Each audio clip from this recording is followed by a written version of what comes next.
Boa noite, irmãos. Quero convidar você a abrir sua Bíblia no Evangelho de João, capítulo 5.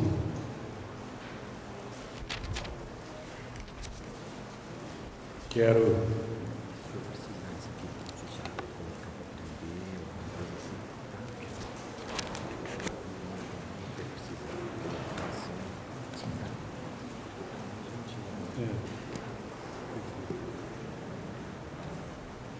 Evangelho de João, capítulo 5, verso 39.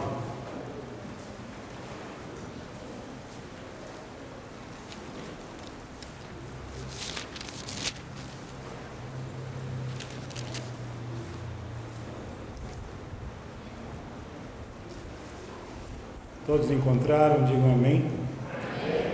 A palavra do Senhor nos diz: examinais as Escrituras, porque vós cuidais ter nela a vida eterna, e são elas que de mim testificam.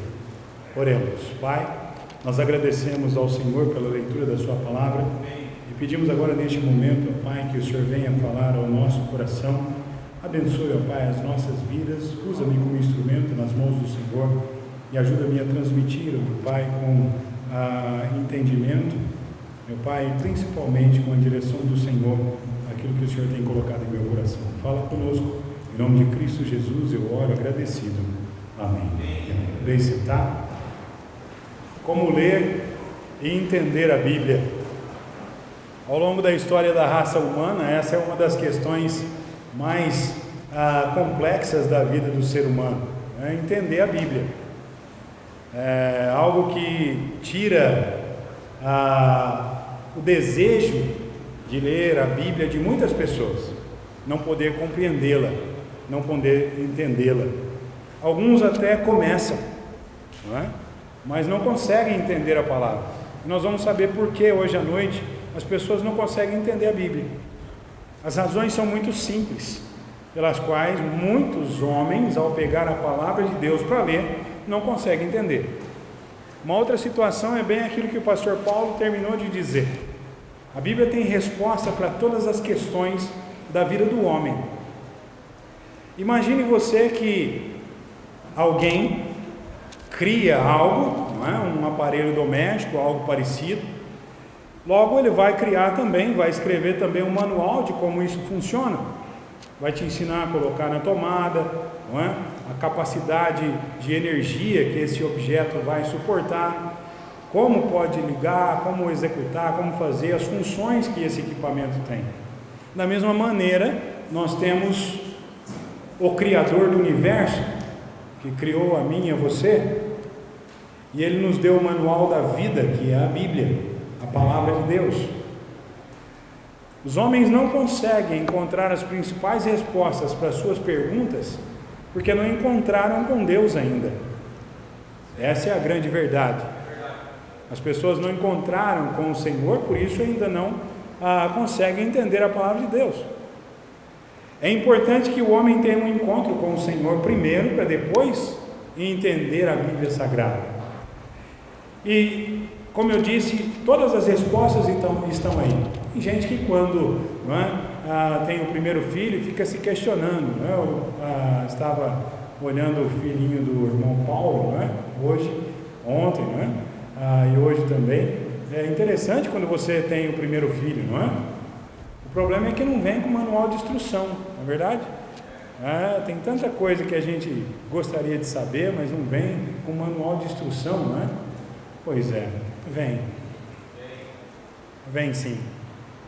É que você não conhece o manual de instrução, é a Bíblia Sagrada, a palavra de Deus. Ela ensina como criar, como cuidar, como educar, como tratar os nossos filhos. Se você tem algum tipo de negócio, algum tipo de trabalho, a Bíblia tem todo o conhecimento que você precisa para direcionar o seu negócio da melhor maneira. Você só precisa procurar as respostas que Deus já colocou na Bíblia. Tem gente que diz que não entende a Bíblia, que não gosta de saber sobre a Bíblia, que a Bíblia é coisa para gente doida. Você já leu a Bíblia alguma vez? Eu garanto que se você realmente ler a palavra de Deus com o desejo de aprender sobre esse Deus maravilhoso, você vai se tornar um louco como eu. Você vai querer aprender mais sobre a Bíblia, conhecer melhor o Deus das Escrituras. A palavra de Deus aí no texto em que nós terminamos de ler, inicia com um versículo, com uma palavra surpreendente sobre aprender sobre a Bíblia, entender a Bíblia. Para entender a Bíblia, você precisa examinar a Bíblia. Buscar minuciosamente as respostas para aquelas dúvidas que você tem. Então, ler a Bíblia é importantíssimo, mas entendê-la também é importante. E existe outra coisa importante, além de ler e entender a Bíblia, que é praticar, viver o que a Bíblia ensina. Logo, todos nós precisamos buscar o conhecimento e aplicá-lo à nossa vida, para que a gente possa viver a vontade de Deus. Vivendo assim, estaremos vivendo a plena vontade do Senhor para a nossa vida. Agora, de que maneira buscar e aplicar isso à nossa vida, se nós não temos meios de como entendê-la? A palavra de Deus ainda nos diz, lá ainda no Evangelho de João, no capítulo 14, versículo 15, a Bíblia diz: se me amais, guardais os meus mandamentos. Existem muitas pessoas tentando provar que adoram a Deus, que estão querendo servir a Deus, que amam a Deus, sacrificando-se de diversas maneiras para mostrar o seu amor a Deus. Bom, a palavra de Deus, ela já nos orienta, ela diz: olha, o Senhor prefere a obediência do que o sacrifício. Então, para que a minha vida possa agradar a Deus, eu preciso viver o que Deus ensina. Agora, é difícil viver o que Deus ensina, pastor?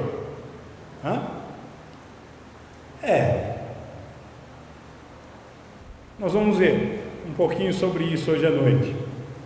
A palavra de Deus ainda nos diz, na segunda carta de Timóteo, capítulo 3, versículo 15 até o versículo 16, a palavra do Senhor nos diz que desde o princípio, desde a sua meninice, sabes as sagradas escrituras, que podem fazer-te sábio para a salvação pela fé que há em Cristo. Então a palavra de Deus torna o homem sábio. O tolo é aquele que não conhece Jesus como Salvador. Mas quando o Evangelho atinge o coração do homem, e esse homem entende a sua necessidade de Jesus Cristo, ele se arrepende de seus pecados, suplica a Deus que perdoe os seus pecados e recebe o Senhor Jesus como seu único e suficiente Salvador. Veja bem, eu não estou dizendo para você receber uma igreja ou uma religião, estou falando sobre Jesus. Nós vimos, não é? Dos temas dessa conferência foi ver Jesus em todos os livros da Bíblia, e ele está presente de Gênesis a Apocalipse. Qualquer livro que você pegar da Bíblia para estudar vai te falar sobre a pessoa de Jesus, vai revelar a você quem é Jesus Cristo, vai revelar que ele é o Salvador. Então o homem precisa aceitar o Senhor Jesus como seu único e suficiente Salvador. Continuando, toda a Escritura é divinamente inspirada. Nós não vamos continuar nessa defesa, porque outra pessoa já fez essa defesa logo no início da conferência, mas veja bem, ela é inspirada por Deus, ela não é de autoria humana. Quando você vai escrever algo, você usa uma caneta para escrever. Se você vai escrever um livro, logo você vai ter diversas canetas para poder escrever. E foi exatamente isso que aconteceu quando Deus usou homens, 40 homens, para que a Bíblia fosse escrita. E durante um período de 1500 anos. Então hoje eu vou lançar um desafio. Nós vamos fazer o seguinte: nós vamos pegar uma folha de papel ou um caderno, cada um de nós aqui hoje à noite, e vamos começar a escrever um livro. Eu vou escrever o capítulo 1 e você o capítulo 2, e assim por sequência, até todo mundo escrever um capítulo desse livro. Depois nós vamos juntar todos esses capítulos e formar um livro. Só que você vai escrever o livro na sua casa e eu na minha. Depois nós vamos juntar tudo isso para ver que tipo de história nós temos. Você acha que vai bater? Com certeza não. Mas foram 40 homens em épocas diferentes que fizeram isso, e quando juntou tudo, falava sobre Jesus Cristo Salvador. É maravilhoso quando nós entendemos isso. Por isso ela é divinamente inspirada, e ela é proveitosa. Para quê? Para me ensinar, para me repreender, para me corrigir, para que eu possa ser instruído a viver o que é justo. Agora, o que é justo? É aqui que está mais uma das grandes dificuldades da raça humana: entender o que é justo. Ser bom é ser justo? Quem acha que ser bom é ser justo? Quem acha que fazer caridade é ser justo? Quem acha que ser religioso é ser justo? Quem acha que fazer o bem é ser justo? Você não acha nada. Quem não acha nada? Hã? Bom, ser caridoso, ser justo, não fazer mal para ninguém, isso é ser gente. A humanidade foi criada para ser boa. Ela só é má porque ela conheceu o mal lá em Gênesis, mas ela foi criada para ser boa. Então, quando nós somos bons, nós não fazemos mais do que a nossa obrigação. Você é bom? Então você não fez mais do que a sua obrigação. Você foi justo? Então você não fez mais do que a sua obrigação. Você foi caridoso? Você não fez mais do que a sua obrigação. Deus te criou para ser bom. Ele não criou você para ser mal.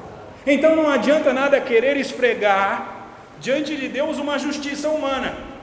A justiça que a Bíblia está dizendo não é o que eu e você achamos que é justo, mas o que diz Deus ser justo.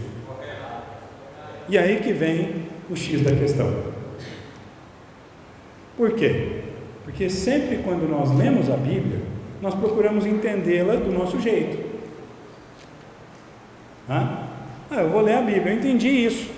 Aí você encontra com uma outra pessoa, você lê, eu li o capítulo tal, dá uma lida lá, depois você me fala que você entendeu. Aí a pessoa vai ler, ela chega, e aí o que você entendeu? Eu entendi isso. Aí você encontra um outro amigo, encontra 10 pessoas e diz, o que vocês entenderam? E eu garanto para você que você vai ter 10 entendimentos diferentes um do outro. Por quê? Porque as pessoas estão buscando entender a Bíblia do jeito delas. E a Bíblia não se entende do nosso jeito. Se você está tentando entender a Bíblia do seu jeito, eu quero te dizer uma coisa: você está cometendo um pecado. Não é para tirar e nem acrescentar nada desse livro. Ele precisa dizer o que ele diz e ponto. É isso que muitas vezes, quando vamos ler a palavra de Deus, nós não entendemos. Porque queremos tirar a nossa própria interpretação, o nosso próprio entendimento. Mas a Bíblia, ela vai me ensinar, vai me redarguir, ela vai me corrigir, ela vai mudar a minha vida. Para quê? Versículo 17 nos diz a razão para que o homem de Deus seja perfeito. Agora, existe pessoa perfeita? Eu vou te dizer quando o homem é perfeito. Quando ele cumpre o que Deus quer. Porque a vontade de Deus é perfeita. Quer ser perfeito? Então faça exatamente o que Deus diz para você fazer. E quando ele olhar para a sua vida, ele vai se agradar de você. Porque você vai estar mostrando para ele o que diz João 14,15. Você está mostrando que você o ama. Você o ama. A continuação do texto diz: perfeitamente instruído para toda boa obra. Eu preciso estar instruído para viver o que é bom. Bom ao meu olho ou bom aos seus olhos? Nenhuma das alternativas. O que é bom aos olhos de Deus. Eu fui instruído pela palavra de Deus para viver o que é bom aos olhos de Deus e não bom aos meus olhos.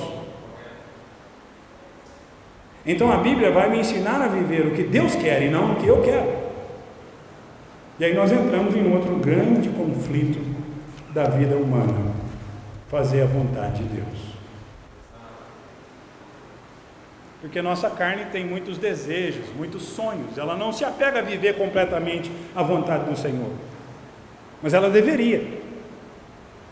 Ela deveria se apegar. Mas como? Nós vamos ver já já. Certo? Agora, eu preciso entender o que diz Salmo 119, versículo 11. Eu preciso entender que a Bíblia me diz que eu devo esconder a palavra de Deus no meu coração. O salmista diz: escondi a tua palavra no meu coração. Para quê? Para eu não pecar contra ti. Então, ler a Bíblia, decorar textos sagrados é maravilhoso. Mas eles precisam ser lembrados quando Satanás traz tentações contra a minha vida. Eu preciso viver o que a Bíblia me ensina. E só tendo ela aqui, é que eu vou conseguir viver. Agora, para ter a Bíblia aqui, eu preciso de uma coisa interessantíssima. Um amor muito grande pelo que diz a Bíblia. E essa é a razão de muitos crentes não obedecerem à vontade de Deus, porque não amam o que Deus quer. Não amam o que diz a Bíblia. Então eles não querem cumprir a vontade de Deus. Eles quiseram, pastor Lênin, ser salvos, quiseram ser livres da condenação do inferno, mas eles não querem Jesus como Senhor. Eles não querem Jesus mandando em suas vidas. E é exatamente isso que a Bíblia faz. É exatamente isso que a palavra de Deus nos diz. Agora, é interessante quando nós paramos e analisamos os textos sagrados, porque há uma razão para eu poder amar a palavra, uma razão para que eu aprenda da palavra, uma razão para que a Bíblia me livre de cometer pecados, e a razão ela é muito específica dentro da própria Bíblia. 2 Timóteo capítulo 2, versículo 15, a palavra de Deus nos diz o quê? Procura apresentar-te a Deus aprovado. Por quem? Por você? Você não se aprova. Pelas pessoas que estão à nossa volta, as pessoas que estão à nossa volta não nos aprovam. Então eu preciso ser aprovado por quem? Pelo próprio Deus. Procura apresentar-te a Deus aprovado, como obreiro que não tenha do que se envergonhar e que maneje bem a palavra da verdade. Então eu preciso desses princípios em minha vida.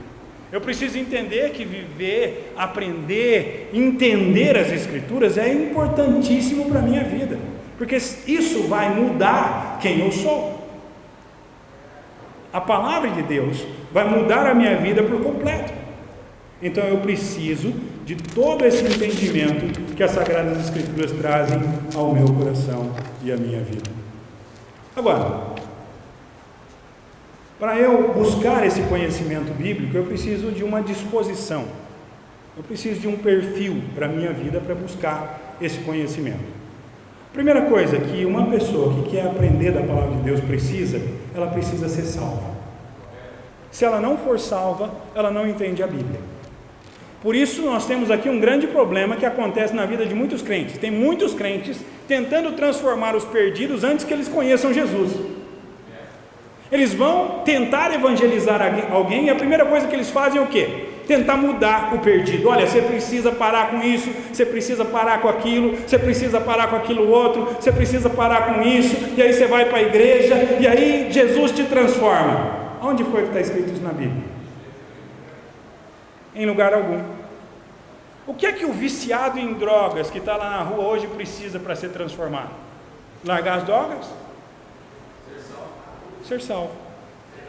É a única coisa que ele precisa. Ele não precisa deixar as drogas. Que isso, pastor? O senhor ficou louco? Não. João 8,32 diz: conhecereis a verdade, e a verdade vos libertará. Quem é a verdade? João 14,6. Eu sou o caminho, a verdade e a vida, e ninguém vem ao Pai se não for por mim. Então, quando o homem conhece Jesus, que é a verdade, o homem é transformado por Jesus Cristo. Eu desafio a qualquer pessoa a aceitar o Senhor Jesus Cristo de coração e continuar a viver o que vivia antes. É impossível. O viciado em drogas, o viciado em álcool, o viciado na prostituição, ele não vai continuar com a vida que ele vive, porque Jesus Cristo vai transformá-lo. Ele não vai conseguir viver essas coisas mais. Quantos aqui bebiam quando eram perdidos? Quantos aqui pararam de beber? Quem te obrigou? Como você parou? O que você fez para parar? Você tomou um engove antes e um depois? Não, você só parou. Por que você parou? Porque Jesus Cristo passou a habitar seu coração. E quando você olhou para aquilo que te condenava de novo, o seu coração disse: eu não preciso. Eu já tenho tudo o que eu preciso. Eu já tenho Jesus. Isso foi o que fez a grande diferença na minha e na sua vida. Então, para entender a palavra de Deus, a Bíblia diz aqui em 2 Coríntios capítulo 2, versículo 14: ora, o homem natural não compreende as coisas do Espírito de Deus, porque lhe parecem loucura.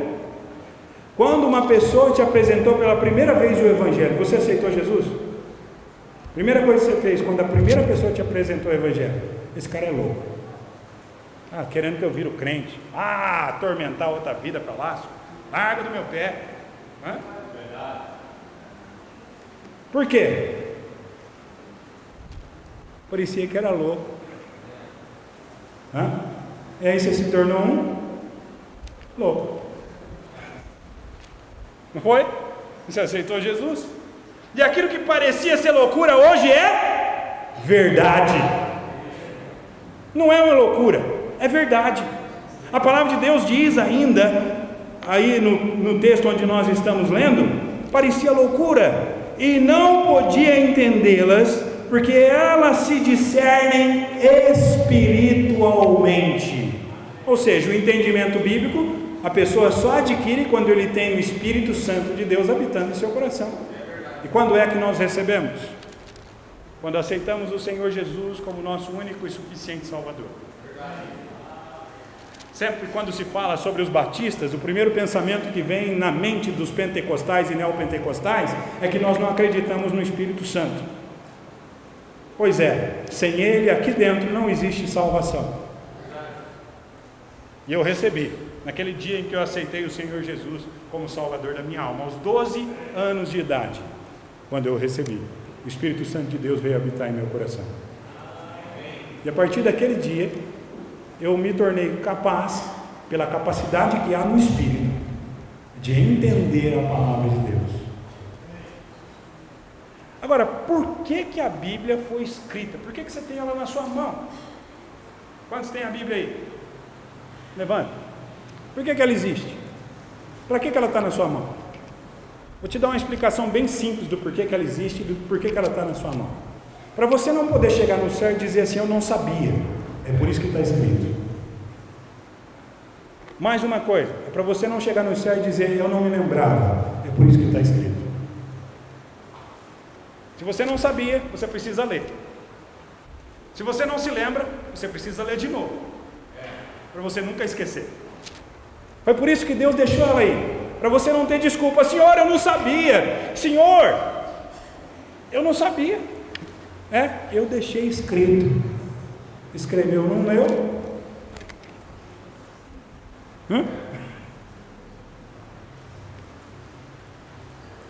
A palavra de Deus foi escrita para que a gente não tivesse desculpas para dizer que não sabe.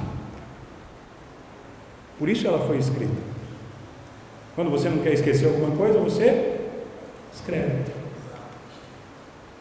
E foi exatamente esse o motivo pelo qual o Senhor a deixou. Então, o homem só pode entender a Bíblia quando ele conhece o Senhor Jesus como o seu único e suficiente Salvador. Uma outra posição é entender que nós precisamos de sabedoria para poder entender a Bíblia. Não sabedoria humana, porque se for humana, você vai interpretar a Bíblia segundo o que você acha. Então você precisa pedir algo a Deus. E o livro de Tiago, capítulo 1, versículo 5, nos diz: se alguém de vós tem falta de sabedoria, peça a Deus que a todos lá liberalmente, não lançando em rosto, e ser-lhe-á dado. Então, se você precisa entender a Bíblia, peça a Deus que te ajude a entender a palavra. Então, você precisa ser salvo e você precisa orar para que você possa entender a Bíblia.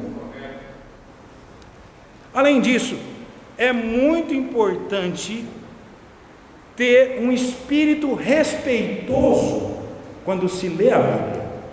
Nós não estamos lendo qualquer livro ou qualquer história. Nós estamos ouvindo o próprio Deus falar ao nosso coração. Então não é a leitura, para as crianças, dos 3 porquinhos, e não é a leitura para os jovens de Romeu e Julieta. Isto é a palavra de um Deus vivo. Isto é o próprio Cristo em nossas mãos. Então, eu preciso ter um espírito respeitoso quando vou estudar a palavra do Senhor. 2 Timóteo, 1 Tessalonicenses, capítulo 2, versículo 13, a palavra de Deus diz: por isso, também damos sem cessar graças a Deus, pois, havendo recebido de nós a palavra da pregação de Deus, recebeste não como palavra de homens, mas como palavra de Deus, ao qual também opera em vós os que crestes. Então, quando eu leio este livro, eu preciso entender que este livro não são palavras de homens, mas sim a palavra de um Deus vivo. Essa leitura tem que ser feita com respeito, temor e reverência, pois Deus está falando ao meu coração. Por que no início da mensagem, todas as vezes o pastor diz: abra sua Bíblia, e ele diz: coloque-se de pé, em reverência à palavra de Deus? Os mais velhos vão lembrar, quando você estudava lá na escola, não é? E a diretora ou a professora entrava na sala de aula, o que se fazia? Se colocava de pé. Era uma questão de quê? Respeito. E você viu como a sociedade perdeu essa coisa? Tiraram o negócio de ficar em pé, pastor Paulo. Hoje o professor, a diretora entra na classe e ela recebe a cadeira. Ninguém respeita ninguém mais.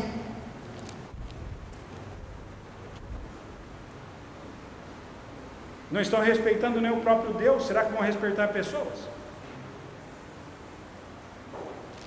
Bom, eu também preciso ser paciente para poder entender a Bíblia. No livro de Atos, no capítulo 17, versículo 11, a Bíblia diz: ora, esses foram os mais nobres do que os que estavam em Tessalônica, porque de bom grado receberam a palavra, examinando cada dia nas Escrituras se estas coisas eram assim mesmo. Quando você vai embora para sua casa, depois que você ouve a mensagem que o seu pastor pregou, o que você faz com o que você ouviu? Nós temos um grande problema no meio do povo de Deus, que é ouvir a mensagem e ir embora para casa, quando pisa no calo, ir embora para casa pensando o quê? É a ideia do pastor. Ixi, isso é a ideia do pastor, o pastor veio com essas ideias hoje. Semana passada ele pregou sobre bênção. Se ele pregar todo o culto sobre bênção, a gente sai de lá feliz. Agora ele chega lá com essas ideias. Sabe o que te leva a pensar isso? Você está perecendo, porque está faltando conhecimento para você, e o conhecimento bíblico. Porque se você tivesse o conhecimento bíblico, você não iria embora para sua casa pensando que o que o pastor pregou é a ideia dele. Você concordaria com o que a palavra de Deus diz, e você iria para casa para pesquisar mais e ter mais convicção ainda do que foi pregado é realmente correto. Por isso Paulo está dizendo que havia um povo que se interessava muito mais pela palavra de Deus do que os tessalonicenses. Eram os bereanos. Um povo que examinava, que parava para olhar se é realmente assim mesmo. Mas o povo de Deus prefere pensar que é ideia de homem. Eu preciso ser prudente quando eu vou ler a Bíblia. A palavra de Deus me diz aí em Marcos capítulo 4, versículo 34: e sem parábolas nunca lhes falava, porém tudo declarava em particular aos seus discípulos. Quando o Senhor Jesus usava parábolas, era para que o povo de Deus tivesse uma compreensão melhor dos ensinamentos. Uma história terrena que ilustrasse algo espiritual, para que o povo de Deus tivesse uma compreensão perfeita do que ele estava tentando ensinar. Jesus Cristo era prudente quando ensinava. E para mim aprender sobre a palavra de Deus, eu preciso ser prudente. Porque se eu não for prudente, eu vou tirar minhas próprias conclusões contra a vontade de Deus. Eu preciso chegar à conclusão que Deus quer, e não aquilo que eu quero ouvir. É o que Deus quer me ensinar. Eu preciso ser uma pessoa que ama a verdade. Eu preciso amar a verdade. Agora, é difícil amar a verdade. Porque a verdade nem sempre é gostosa de se ouvir. Meu velho pai dizia o seguinte: meu filho, a verdade dói, mas alguém precisa falar. E isso é a verdade. A verdade dói. E se existe alguém capaz de dizer a verdade, esse alguém é o próprio Deus. Quando você olha para a Bíblia, para os textos sagrados, quantos aqui compraram sua Bíblia e você comprou uma Bíblia que foi projetada só para você? Não? Você não foi lá na livraria evangélica, nem comprou com o pastor Paulo uma Bíblia que foi projetada para você? Então Deus não se preocupou com as suas particularidades?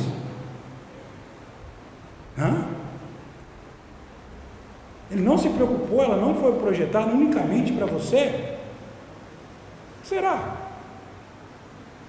Ele conhece a raça humana, ele sabe do que a raça humana precisa. E ela foi projetada para a raça humana. O que serve para mim, serve para você, o que serve para você, serve para mim, e pronto. Mas Deus tinha que ver que eu sou mais sensível que o senhor, pastor. Não, Deus não tinha que ver nada. O que Ele declarou, o que Ele disse, o que Ele permitiu que fosse escrito, foi porque Ele nos conhece.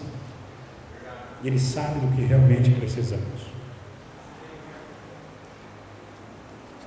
Então eu preciso ser alguém que gosta, que busca, que deseja a verdade. 1 de Pedro capítulo 2, versículo 1 e 2 nos fala sobre isso, não é? Deixando, pois, toda a malícia, todo engano, todo fingimento, toda inveja, toda murmuração, eu preciso largar isso tudo para trás, deixar isso tudo de lado.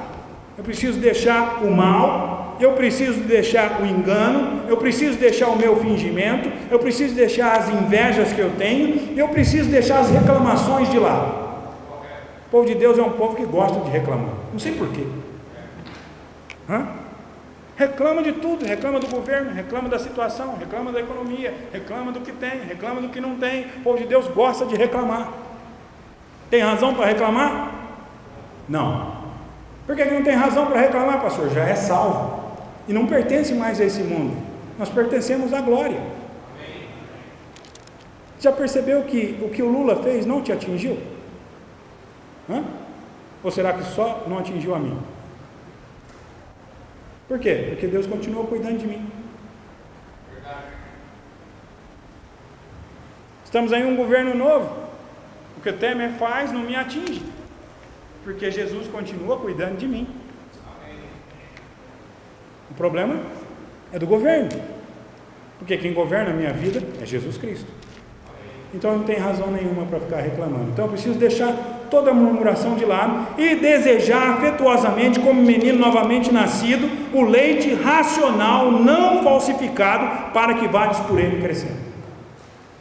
Eu preciso desejar a palavra de Deus. Chega de reclamar, chega de falsidade, chega de maldade, chega de engano. É hora de abraçar a verdade. Eu preciso desejar o que Deus ensina, de todo o meu coração. É o meu alimento.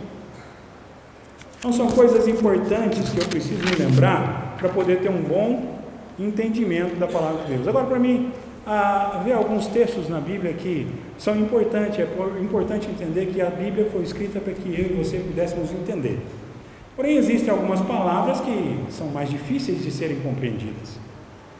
Para isso eu preciso de alguns instrumentos. Eu preciso de uma boa Bíblia. Eu não vou ficar defendendo Bíblia porque já teve alguém que defendeu, não é? A inspiração, a escritura, e tudo isso já foi defendido. Então tenha uma boa Bíblia. Conselho meu: fiel aos textos originais.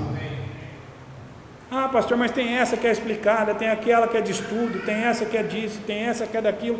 Chega de muleta, você precisa andar sozinho. E para isso você precisa de uma Bíblia que tenha um texto fiel ao original.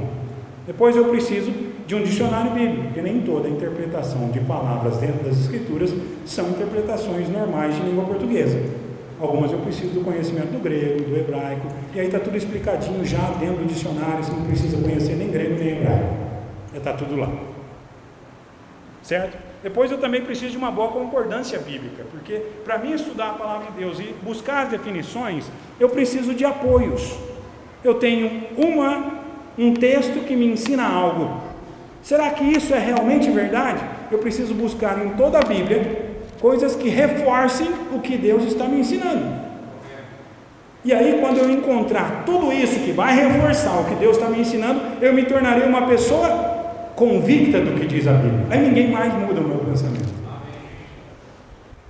Quando eu adquirir convicção, preciso de uma boa concordância bíblica, de um bom dicionário da língua portuguesa, de um caderno e de uma caneta, e de tempo para ganhar. Entendeu? Porque a gente não perde tempo estudando a Bíblia, a gente ganha tempo. Como assim, pastor, a gente ganha tempo estudando a Bíblia? Porque Deus vai me orientar, Deus vai me conduzir, eu vou deixar de cometer diversos pecados que são erros aos olhos humanos. Esses erros não vão me levar a ter prejuízo e eu vou ganhar tempo na minha vida. Por quê? Porque Deus facilitou a minha vida. Ganhar tempo é ter o conhecimento da palavra, porque eu sei que um negócio feito entre sociedade de fiel e infiel não dá certo. Para que eu vou perder tempo com isso? Então Deus já me orientou, não tem nem que orar, não tem nem que pedir para Deus direção. Deus já falou, não existe, isso não tem sociedade entre o fiel e infiel, é coisa que não existe, então eu não tenho que orar por isso. Qual que é a resposta de Deus para uma sociedade entre um fiel e um infiel? Qual que é a resposta? Não. É simples, já está escrito. Então para que orar? Eu não tenho motivo para orar, já está escrito.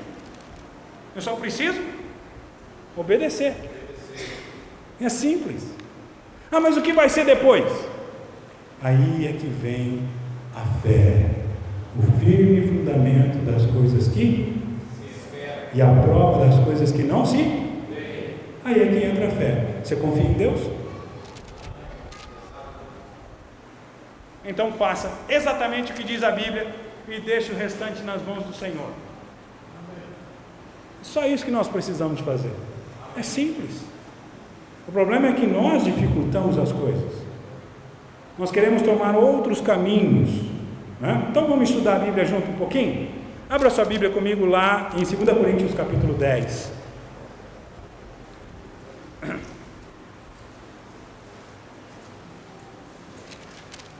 Segunda carta de Paulo aos Coríntios. Eu fiquei imaginando que teoria seria uma coisa meio dolorosa de ouvir durante algum tempo, não é? Então vamos para a prática, é mais fácil, isso atrai melhor a nossa atenção, né? E a gente aprende também, certo? 2 Coríntios capítulo 10, os versículos 3 até o versículo 6.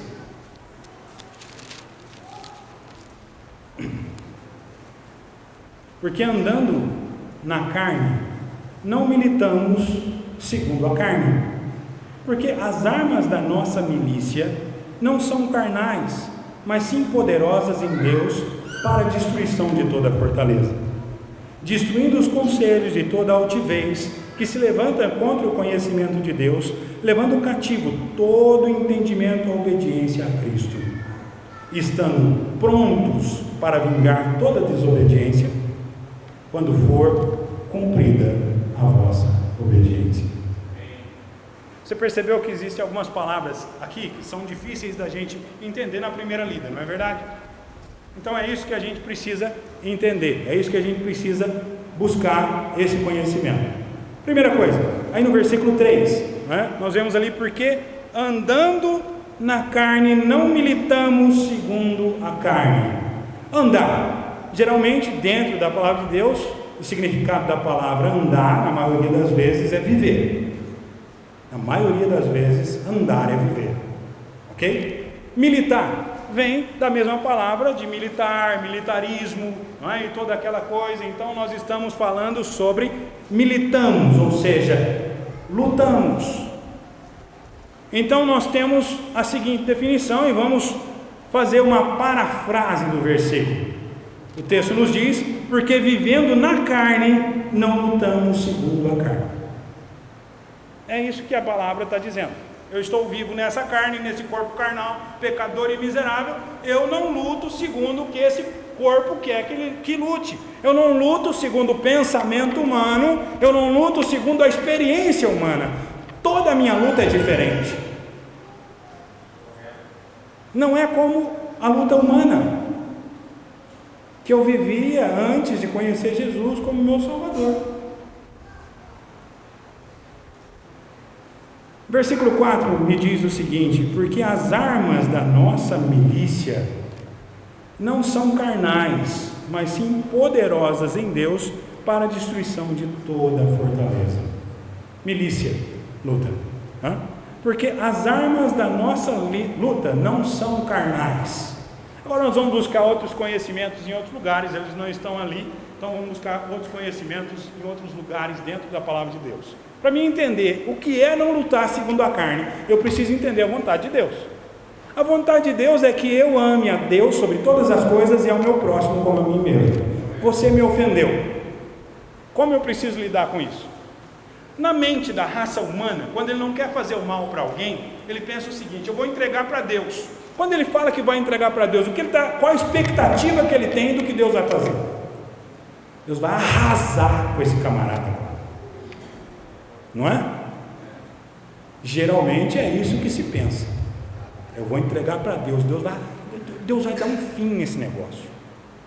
Mas se eu for para Coríntios, que foi até citado hoje à noite no capítulo 13, eu vou entender que o amor de Deus é um amor sofredor, tudo suporta, tudo espera.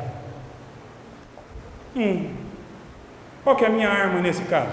Alguém me ofendeu, alguém me machucou profundamente, eu preciso viver, enfrentar essa luta, que jeito? Com as armas que Deus me deu, porque elas são poderosas para vencer as fortalezas que Satanás coloca diante de mim. Então eu preciso demonstrar amor por essa pessoa, eu preciso perdoar, eu preciso amar. Pastor, isso é ter sangue de barata. Não, isso é obedecer a palavra. Barata tem sangue de barata e gente tem sangue de gente. Certo?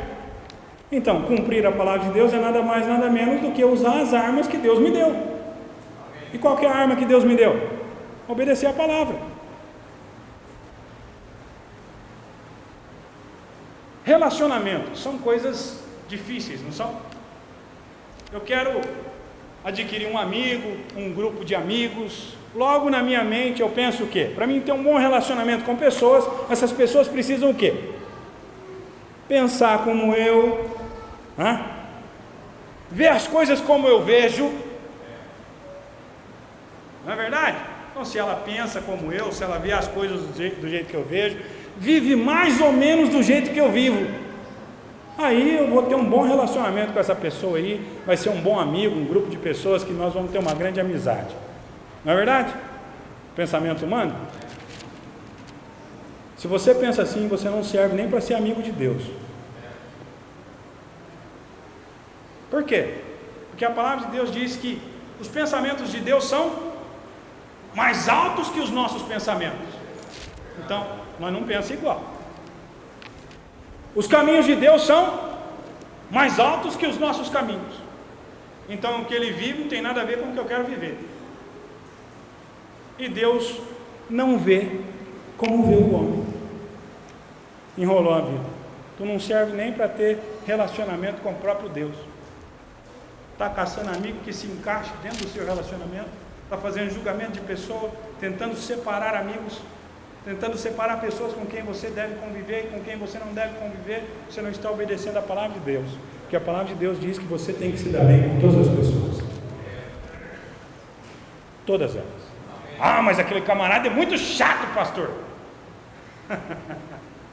Pois é, você o ama, ele é uma joia preciosa. Difícil, não é? Não, é só obedecer. Não tem que achar explicação e nem motivos para isso. Você só precisa obedecer à vontade de Deus.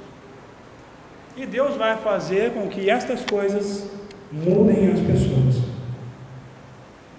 Suas atitudes mostrando Jesus vai transformar pessoas. E é isso que você deve pensar. Se você está vivendo para glorificar a Deus com a sua vida. É nisso que eu preciso pensar realmente de todo o meu coração. Então, parafraseando aí o texto, porque as armas da minha luta não são carnais, mas sim poderosas em Deus para destruir todas as fortalezas que Satanás coloca diante de mim. O pecado parece uma grande fortaleza, muitas vezes parece ser impossível de vencer os pecados, mas não é. Se eu colocar a palavra de Deus em meu coração e desejar obedecer a palavra de Deus, eu vou resistir o mal e não vou cometer pecados. Mas eu preciso amar a palavra, gostar imensamente do que diz a palavra. E o versículo 5 diz o quê?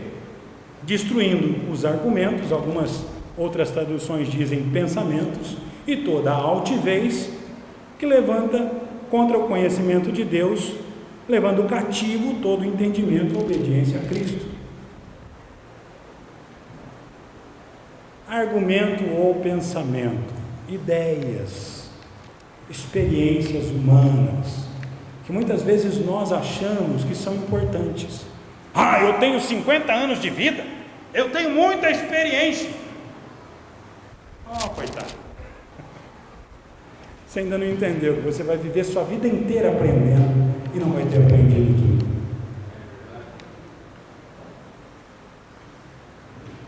Então, todo o meu conhecimento humano, toda a minha sabedoria humana, toda essa experiência que eu tenho vai me afastar de Deus. Os meus sentimentos vão me afastar de Deus. Por quê? Aquilo que eu sinto vem de onde? Do coração. Não é? Eu sinto amor com o coração, eu sinto alegria com o coração, eu sinto ódio com o coração. E a palavra de Deus diz que o coração é... Não esquece aí esse pedacinho não, que é muito importante. Ele é enganoso e perverso. Então, o que os meus sentimentos vão fazer comigo? Vão me afastar de Deus. Quer ver? Um exemplo? Meu filho fez algo errado, eu preciso corrigi-lo. Mas aí eu sou mãe, eu sou pai, eu amo demais o meu filho. Eu não quero corrigir ele, eu não quero dar umas palmadas, umas varadinhas, porque eu amo, pastor. Você não ama, porque quem ama corrige, diz a Bíblia. Você não entendeu a coisa. Isso que você está sentindo está te separando da vontade de Deus e vai destruir a vida do seu filho. Por quê? Porque você não aprendeu que o amor que Deus tem por nós é diferente do amor que nós temos pelas pessoas. Ele nos ama, mas Ele nos corrige. Ele nos corrige por aquilo que vivemos, por circunstâncias que enfrentamos, e quando não tem jeito, Ele promove a gente para o segundo andar. Ele leva embora dessa vida aqui. Por quê? Para não envergonhar o nome de Deus, para não envergonhar o Evangelho, para não envergonhar a palavra. Se você é salvo e envergonha o Senhor, Ele vai te corrigir, Ele vai te disciplinar, e quando Ele vê que não vai ter jeito, Ele vai te promover ao segundo andar. Vai embora daqui, porque pelo menos lá você não dá mais trabalho, não envergonha mais o nome do Senhor. Por quê? Porque Deus é justo. A principal característica de Deus, que nós temos que prestar bastante atenção, todos nós sabemos que Ele ama, não é? Mas quantas vezes você se lembra que Ele é justo? É essa característica que a gente precisa lembrar. Ele não faz vista grossa para nada nessa vida aqui. Deixa passar. Qual a mancada que Ele deu? Deixa passar que vai dar tudo certo. Deus não faz isso não. não deixa passar. O pecado tem um preço e todos nós vamos pagar o preço. Não importa se você é um crente fervoroso, um grande evangelista, um ótimo pastor, um crente fiel da igreja, um completo dizimista, quando você cometer um pecado, você vai pagar o preço pelo seu pecado, porque Deus é justo. Ele te ama, mas Ele é justo. E Ele não vai mudar a justiça, porque Ele te ama. Ele é justo. A palavra do Senhor aqui, ela nos apresenta que as armas que nós lutamos não são armas carnais, mas elas são poderosas para destruir essas fortalezas que nos impedem de servir a Deus. Versículo 5, destruindo todo argumento, pensamento, altivez, orgulho, toda altivez, porque quem é muito sábio, logo é muito orgulhoso. O sábio demais é a pessoa orgulhosa. É aí que a letra mata. Porque o orgulho acomete a vida, ele acha que sabe demais e ele não está disposto a ouvir a vontade de Deus. Aí já era. Então eu preciso entender que eu preciso deixar de lado o conhecimento humano, o orgulho, e levar cativo todo o meu entendimento à obediência a Cristo. O que é cativo? É um prisioneiro de guerra. A gente está falando de luta. Então eu preciso levar a minha carne como um prisioneiro de guerra à obediência a Deus, mesmo que ela não queira, mesmo que essa não seja a vontade dela, mesmo que não seja o grande desejo que ela tem, ela precisa ir. Então ela tem que ir presa. Tem gente que pensa assim: olha, eu estou criando os meus filhos nos caminhos do Senhor, mas eles têm que ter liberdade para escolher o que eles querem. Tu já entregou teu filho para o mundo, acabou de abrir a porta da sua casa e falou assim: Satanás, toma conta do bichinho. E essa é a razão que inúmeros pais fundamentalistas estão perdendo seus filhos para o mundo. Porque se criança, ou um jovem, ou um adolescente fosse capaz de decidir suas vidas, dava em árvore, não nascia da barriga de uma mulher. Mas eles precisam de pais para instruí-los, pais que lhes mostrem o caminho, pais que lhes deem grandes exemplos dentro das Escrituras, pais que corrijam quando necessário, pais que disciplinem quando necessário. Então, mesmo que você não queira, você precisa fazer. É simples. Mesmo que você não queira, você precisa fazer. Parafraseando o texto: destruindo todo o conhecimento humano, todo orgulho que leva contra o conhecimento de Deus, levando como prisioneiro de guerra a minha carne à obediência a Jesus Cristo. Não é disso que eu preciso na minha vida, como servo do Senhor. Final do texto, versículo 6. Estando pronto para vingar a desobediência, quando for cumprida a obediência. Estando pronto para vingar, destruir a desobediência, através da obediência que eu vou viver. Quer ver Satanás fugir? Quer ver Satanás ser derrotado? Então obedeça ao Senhor, obedeça a sua palavra. É o único jeito de um crente vencer Satanás. Jesus foi tentado, lembra? Depois de 40 dias em jejum, 40 noites, Satanás chegou e olhou para Jesus e disse: manda essas pedras se transformarem em pão. O senhor está com fome, manda elas se tornarem em pão. Jesus disse o quê? Nem só de pão viverá o homem, mas de toda a palavra que sai da boca de Deus. O o Salvador da sua alma, te deu o exemplo do que você precisa seguir. Você precisa mais da Bíblia do que de comida.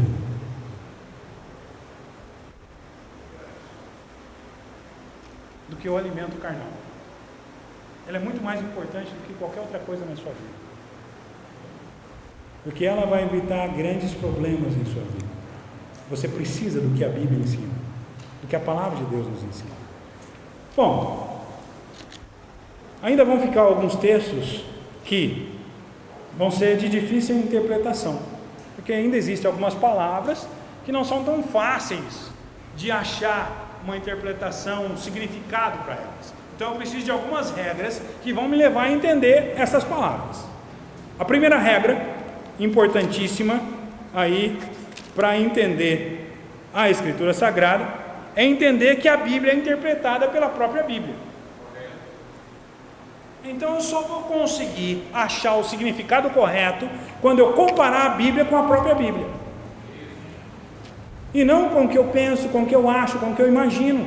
Mas a Bíblia precisa ser comparada com a própria Bíblia. E aí então eu vou ter entendimento completo do que a Bíblia quer me ensinar. E como eu faço isso? Eu li um texto, estou com dúvida. Eu vou buscar outros textos que falem sobre o mesmo assunto, para que eu possa ter uma interpretação correta do que a Bíblia está dizendo. Eu preciso disso. Eu não posso só ler e falar, entendi. Porque se eu só ler e entender do meu jeito, eu não estou entendendo o que Deus quer me dizer. Eu preciso entender o que a Bíblia está dizendo, e não a minha vontade. Então essa é a primeira regra que eu preciso colocar em prática na minha vida, é entender que a Bíblia interpreta a própria Bíblia. A segunda regra é: as palavras precisam ser entendidas no sentido em que elas ocupam na frase ou no versículo. A palavra de Deus nos fala diversas vezes sobre a palavra fé, mas nem sempre fé vai ter o significado de confiança. No caso aqui em Gálatas capítulo 2, versículo 23, a palavra fé tem o significado de doutrina e não de confiança. Veja bem o que o texto diz: mas somente tinham ouvido dizer, aquele que já perseguiu, anuncia agora a fé que antes destruía. Aquele que perseguiu os crentes, agora anuncia a doutrina que os crentes ensinam. Então, fé não tem o mesmo significado de confiança. Mas dentro do versículo, é exatamente isso que significa fé. Em outros casos, nem sempre o versículo vai explicar a palavra. Então eu preciso de entender a próxima regra, que é buscar o significado dentro da palavra, dentro do contexto, não só no versículo, mas num contexto. Eu preciso ler os versículos anteriores, os versículos posteriores, para chegar à definição correta do que diz aquela palavra. Eu preciso entender isso, não é, na minha vida, para poder aprender com clareza o que diz a palavra do Senhor, muitas vezes. E aí em Efésios, quando nós lemos Efésios capítulo 3, nós encontramos a palavra mistério no versículo. E muitas vezes não se entende por completo quando se lê unicamente o versículo. Mas eu preciso ler o contexto. Versículos 1 até o versículo 3 vai dizer que o mistério dito no versículo 4 é nada mais, nada menos do que o benefício dos gentios no Evangelho. Ou seja, os gentios foram beneficiados pelo Evangelho. Esse é o mistério que Paulo trata no versículo 4. Mas lendo os versículos de 1 a 6, é exatamente isso que eu vou entender. Que eu e você, que não éramos judeus, fomos beneficiados pelo mistério que não foi revelado antes, mas agora é o Evangelho que chegou ao povo gentil. Então, ainda existem palavras que não conseguimos o significado dessa palavra claro, nem no versículo, nem na frase, nem no texto e contexto.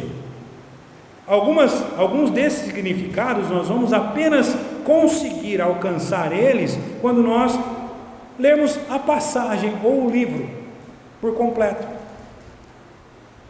Eu preciso me ater de todo o conteúdo do livro para entender a palavra, o verdadeiro significado dessa palavra. Como diz ali em Mateus capítulo 19, versículo 16, e Lucas 18, versículo 18, mas Jesus está dizendo àquele jovem rico que ele precisa guardar a lei. Lembra? O jovem chegou e perguntou: mestre, o que eu preciso fazer para ganhar a vida eterna?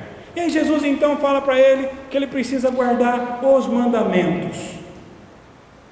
Agora, o que Jesus está colocando para esse jovem? Que salvação é através dos mandamentos? Não, não é isso que Jesus está fazendo.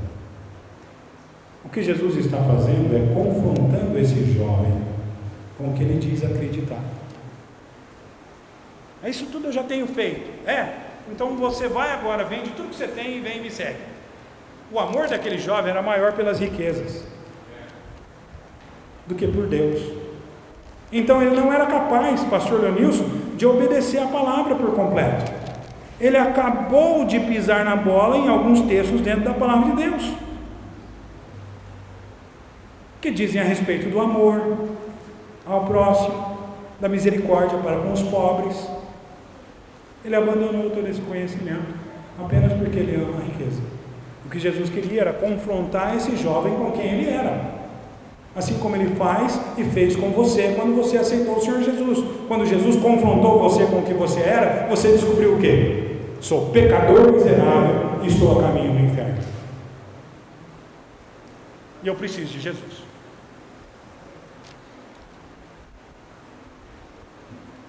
Mas onde eu vou conseguir essas respostas? Em outros textos da palavra de Deus. Eu preciso buscar entender essa palavra em outros livros, em outras passagens.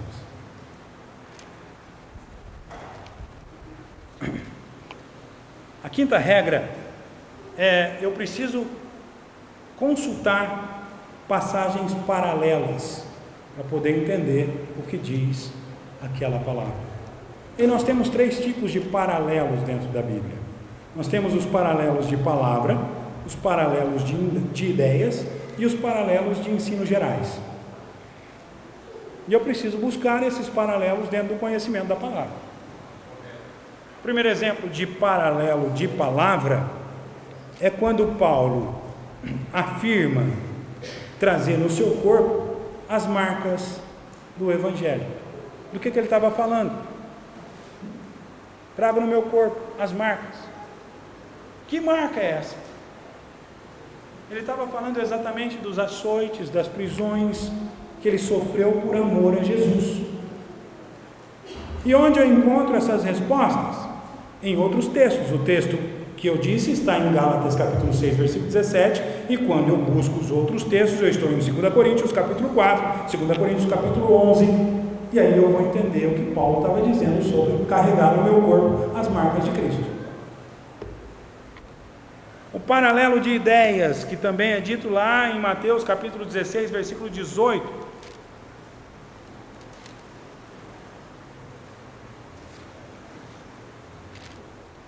quando Jesus diz que para o apóstolo Pedro: tu és Pedro, e sobre esta rocha edificarei a minha igreja. Jesus estava dizendo para o apóstolo Pedro que Pedro era a rocha na qual ele iria edificar a sua igreja. Por isso que saiu uma falsa doutrina de que um homem é a rocha pela qual Jesus edificou sua igreja. E nós temos essa doutrina sendo pregada no mundo hoje.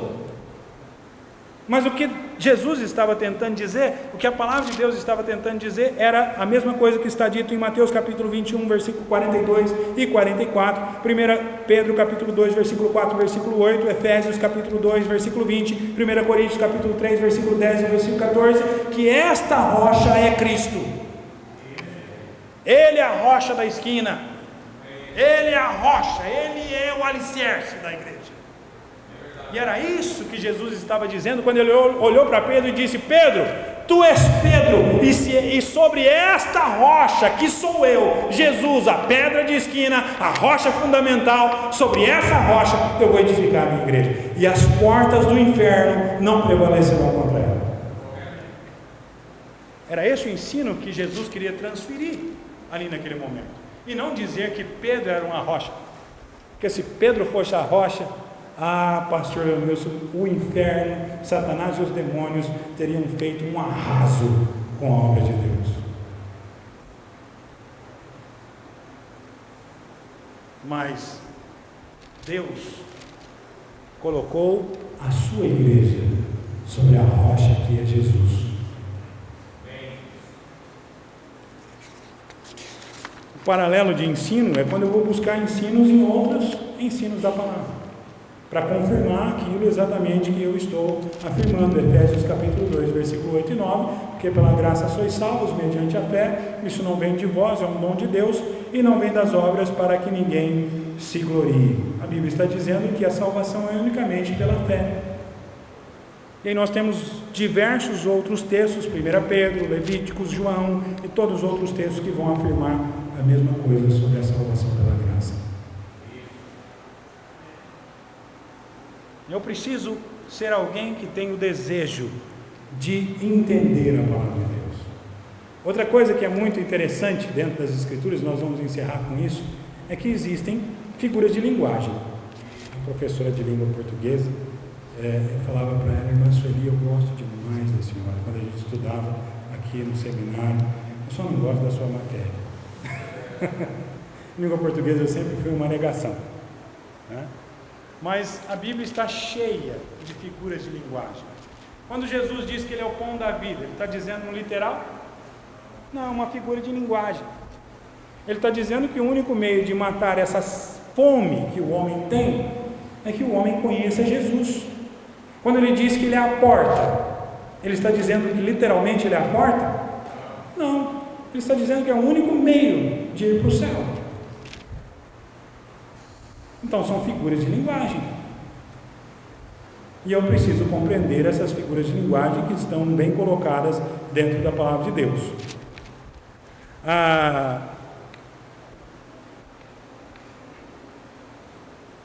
Existem outras tantas figuras de linguagem dentro das Escrituras, não é? Que dizem, tal como Atos capítulo 2, versículo 5, quando o apóstolo Paulo afirma, quando a Bíblia afirma que esse homem chegou aqui, né, e tumultuou o mundo, defendendo o Evangelho e a religião dos nazarenos. Não é que Paulo andou pelo planeta Terra inteiro, mas o Império Romano foi abalado pela pregação que Paulo pregou. Então aqueles homens estavam dizendo: esse camarada, ele rodou o mundo, e ele fez coisas por todos os lados com essa doutrina de Jesus, com essa coisa de Nazareno. E a condenação que eles tinham contra o apóstolo Paulo era qual? Pregar o Evangelho no mundo inteiro.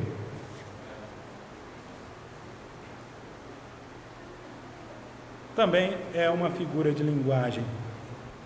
Quando Jesus Cristo fala em Lucas capítulo 16, no versículo 29, que ele olha para o rico ali, né, a palavra de Deus se dirigindo ao rico, ela diz para o rico o seguinte, né, o pai Abraão conversando com ele, ele diz: olha, lá tem Moisés e os profetas, que ouçam.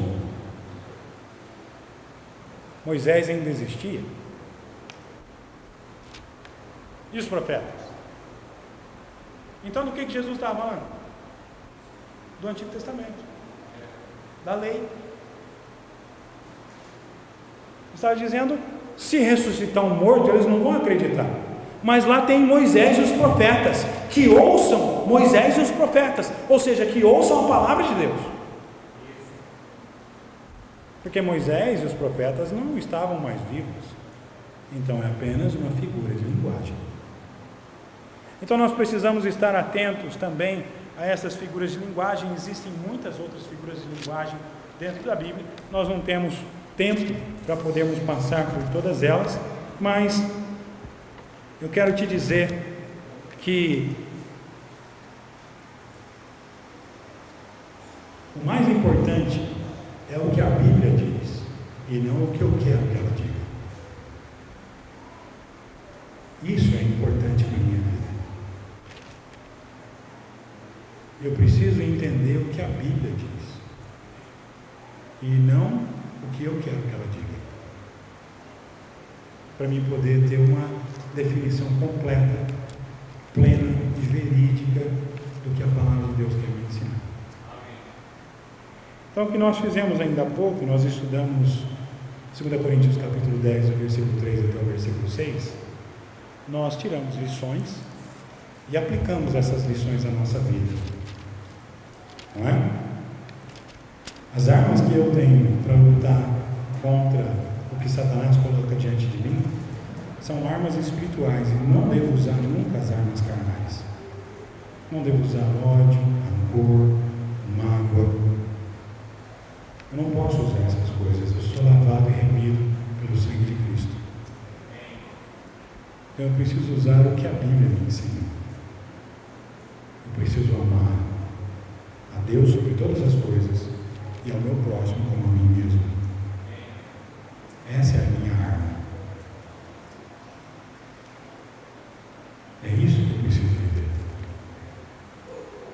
Então, quando você lê as Escrituras, eu não sei se você faz a sua leitura de manhã, antes de sair para o seu trabalho, ou à tarde, quando você chega, busque aprender o que a Bíblia tem para te ensinar. Guarde isso no seu coração. Viva o que a Bíblia diz. Porque é o único jeito de você provar a Deus que você o ama. É quando você cumpre a palavra de Deus. Nós não fomos salvos pelo que vivemos. Ou seja, eu não estou aqui para obedecer a palavra para ser salvo. Eu já fui salvo. E hoje eu obedeço a palavra porque eu amo a Cristo.